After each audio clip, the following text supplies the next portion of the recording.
Nga po yung bio. Yung bio kanina. Yung bio, ma'am. Yung, yung, pangalan, no? Yung pasyente ko kanina. Kumain lang kasi ako eh. Sino? Yung Bisaya? Oo. Yes, ma'am. Yung reseta, ma'am, nasa kanila na? Oo, baka yung balido. Ay, ewan pwede ko. Sige. At least naikuha yun. Nakakuha yung amin. Sige. Sige, ma'am. Sige. Ay, ayaban lang pa dyan agad na. Sige, ma'am. Sige, sige.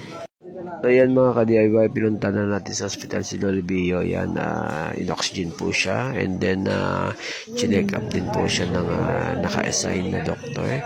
At marami pong tanong si Doc yan kung meron po ba siyang or dati po siya naninigarilyo, umiinom.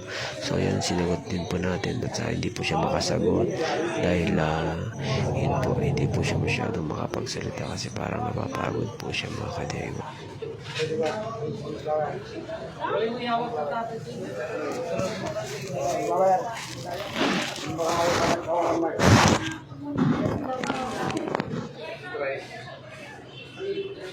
Dati siyang nagkuhan daw, Dok. Nag-docs. Hindi yata niya natapos. Ano kung natapos niya o hindi.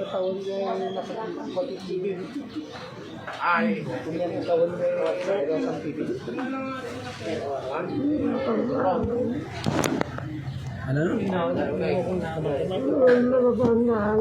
Mga tawin? Mga tawin? Ang matandaan na rin. Tawagan. Ate ni Ili.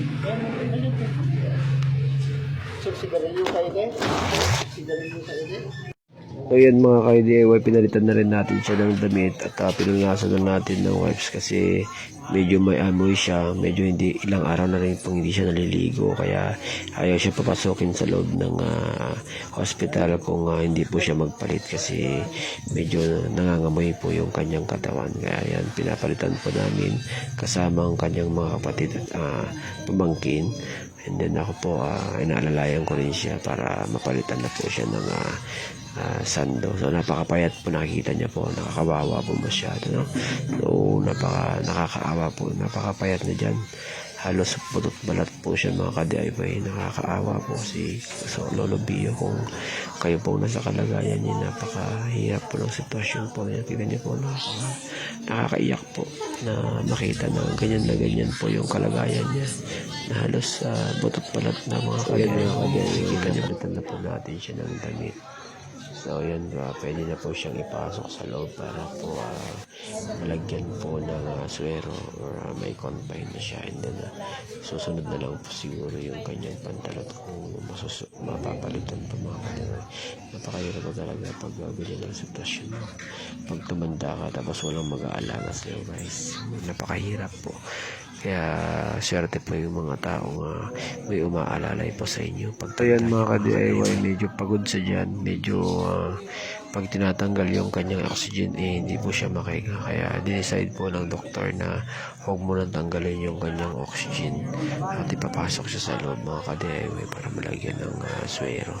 So napakahirap po mga ka-DIY talaga pag magkaroon ka ng sakit ng mga ka-DIY. Kaya huwag po kayo masyadong nagbibisyo mga ka-DIY. Napakahirap. Papalitan muna ng kanyang pamangkin yung medyas niya mga ka-DIY para po magamit niya sa loob sa hindi po lamigin po yung kanyang paa mga ka-DIY.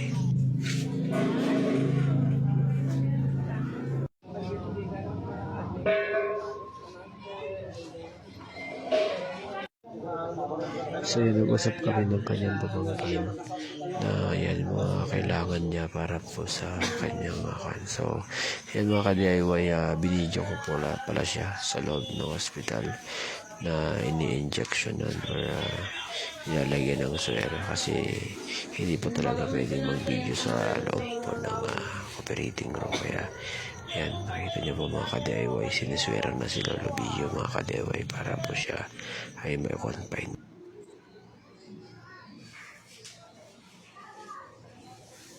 DIY, no? So, yung binigay mo po, si Queen Isabella nagbigay nito. Si yung Queen Isabella. So, Queen Isabella, itong binigay mo, partial muna ito para pag naubos, bibigyan natin ulit siya nandun sa yung iba. So, kinuha na rin natin siya ng saging at saka itong ulam tsaka kanin para may mga gamit siya. So magbabantay muna yung family niya. So yan si Lolo Bio mga ka-DIY. So kumakatok pa rin si Lolo Bio kung sa mga gusto pong tumulong, no. Pwede po kayong mag-message sa akin para matulungan natin at ako din po mismo tumutulong din po sa kanya, no. Kayo mag-alala at siya nasa mabuti naman ngayon, makakainom na siya ng gamot mamaya at pwede na siya po. So mga ka-DIY, yan muna tayo, no. Yan muna ang video natin. End ko muna ngayon. Bye-bye.